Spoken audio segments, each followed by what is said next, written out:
All right. So to start out, I'm just going to ask you a little bit about your background as a coach and how you ended up at U Chicago as a defensive coordinator.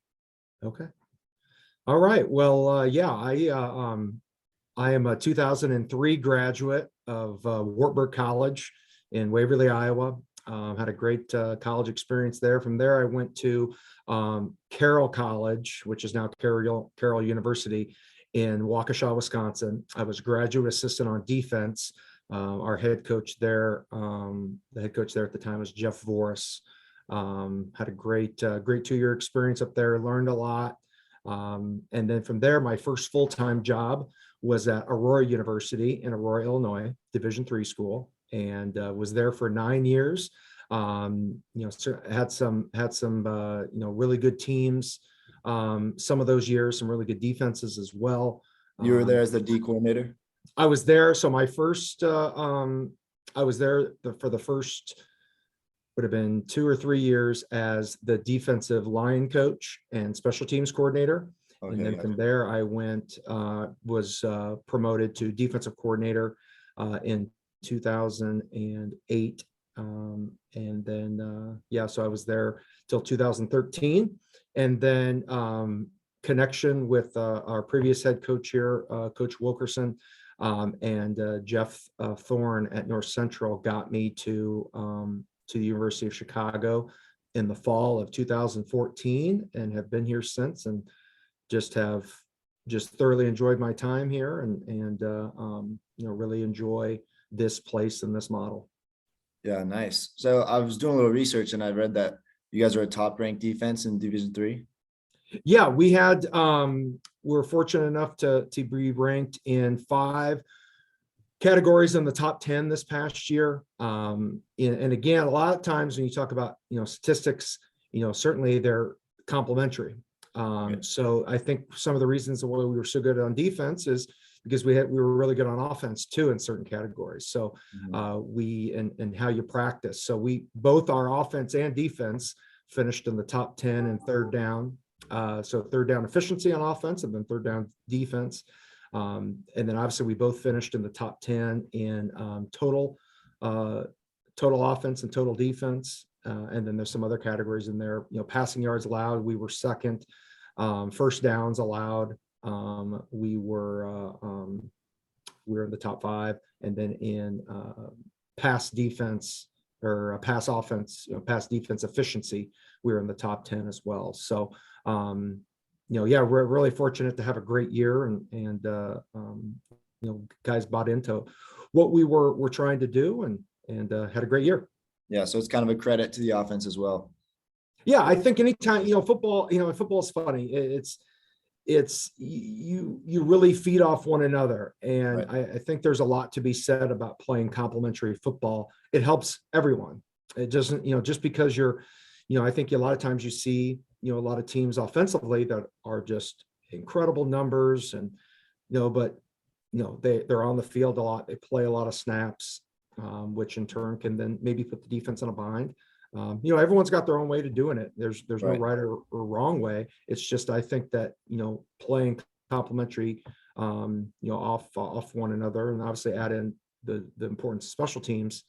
I think that's how you can get some of your best football teams. Yeah, absolutely. And best, records is, playing off one another. So, certainly, defensively we're good, but, we were obviously pretty good on offense too, and certainly mixing some good special teams, which can make for is a recipe for success.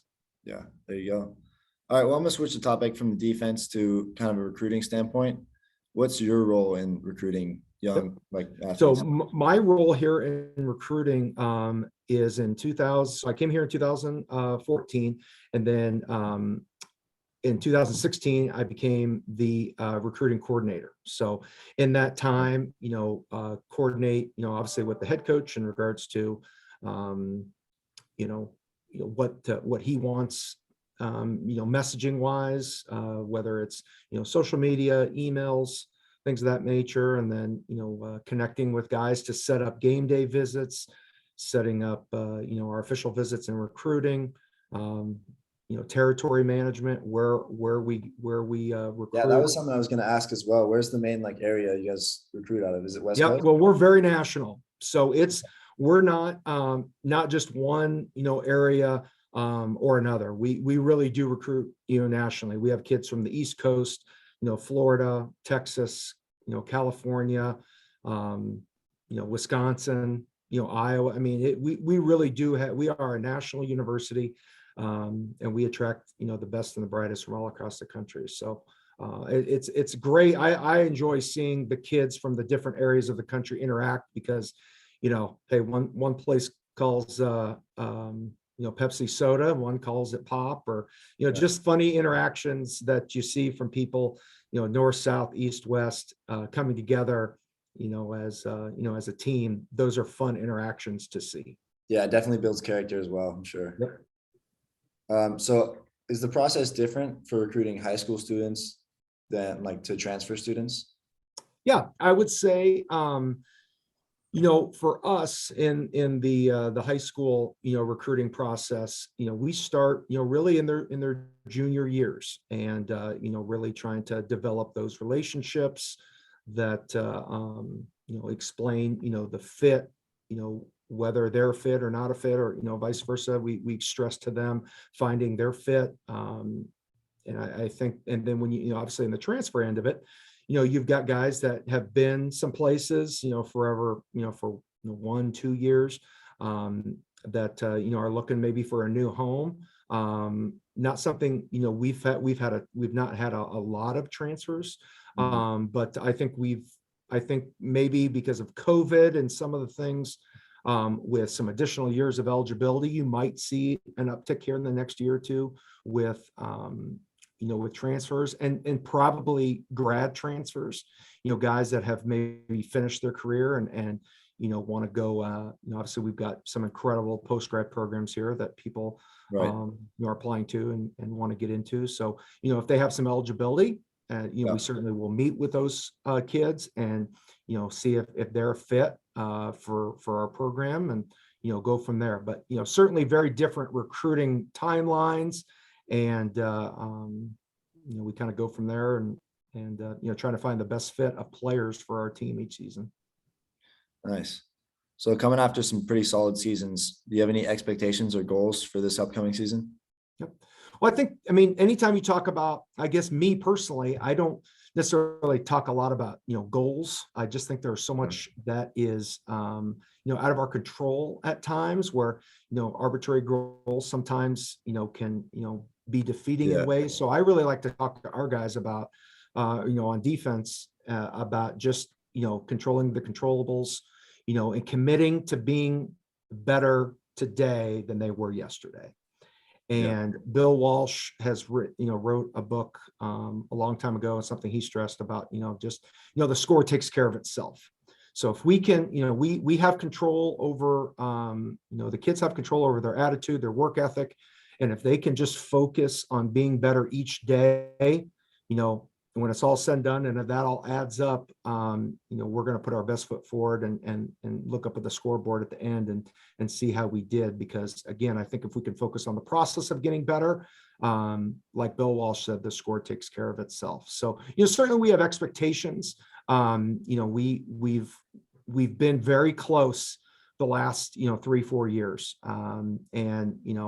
And we really want to get over the hump. We've talked about, hey, what's it going to take to take the next step and win a conference championship and get to the NCAA playoffs.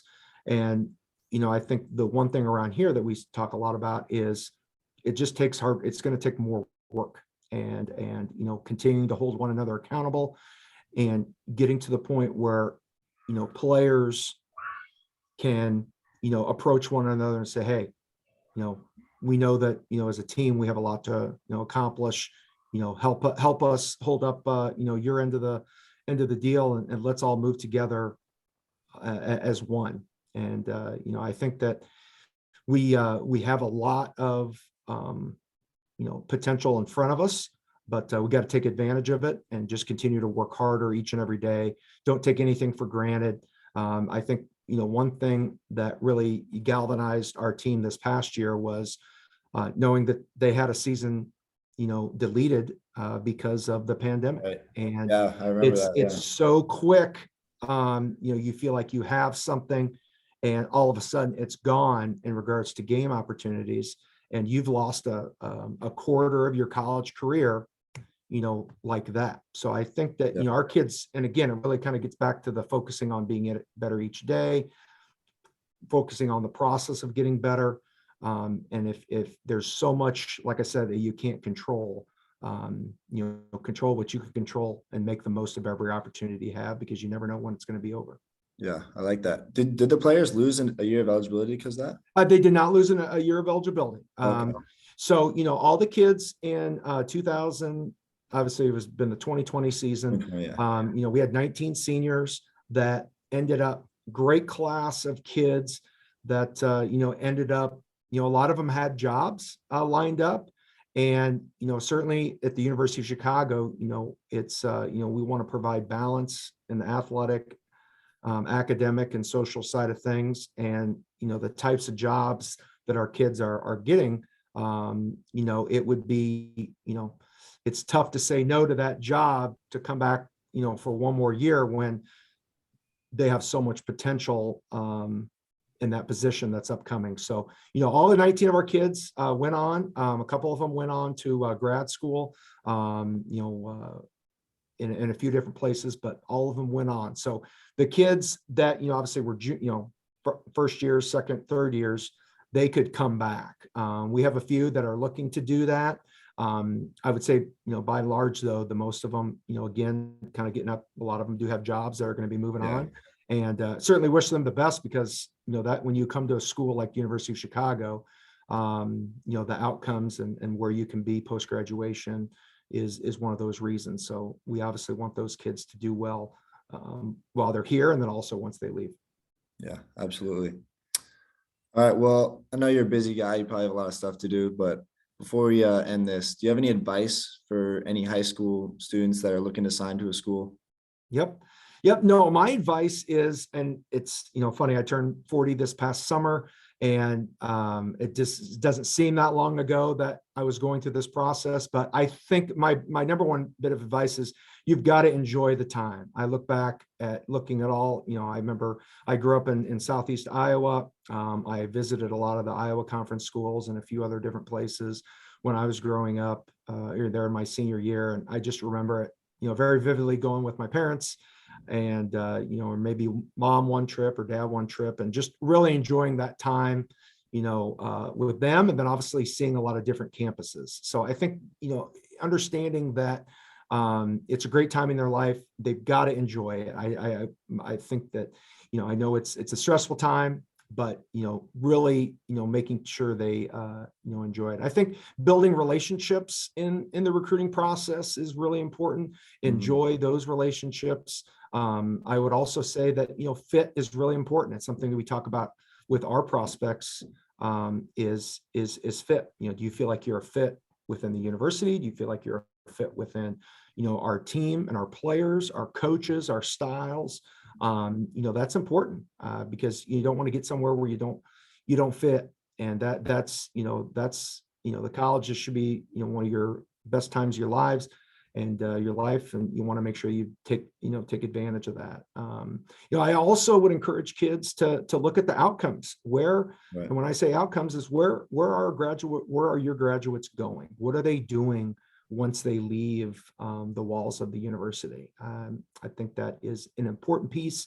I encourage prospects to ask those questions when they're looking at different schools, because again, this is a definite investment, and you want to make sure that investment in your future has outcomes that you're looking for. And I think that that's really important. And last couple things is, don't let coaches talk you into anything that you don't want to do. If they're saying don't visit a place, or if they're being negative or whatever, I'd be concerned about that. I see my role as a recruiter is I'm going to do my best job to articulate what the University of Chicago can do for you, not what others can't do for you. Right. Because again, you really want to focus on that kid and how he fits the future of his life academically, not selling him on a major that maybe kind of fits what he's looking for. I think you got it. We really want to be 100% honest and transparent in the process. And, again, our role is to help be the best advocate for the University of Chicago that we can be, but also understand that, it is still the prospects process when it's all said and done.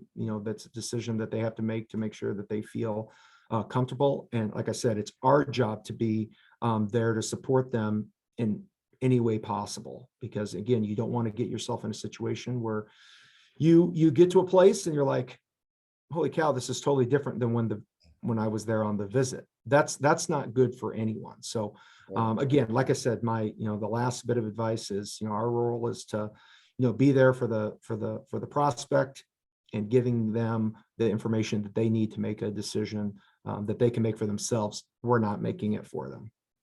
There you go. That's good advice. Thanks, Coach Cutkomp. Really appreciate it. Yep, you bet. Thanks for having me. Yeah, of course.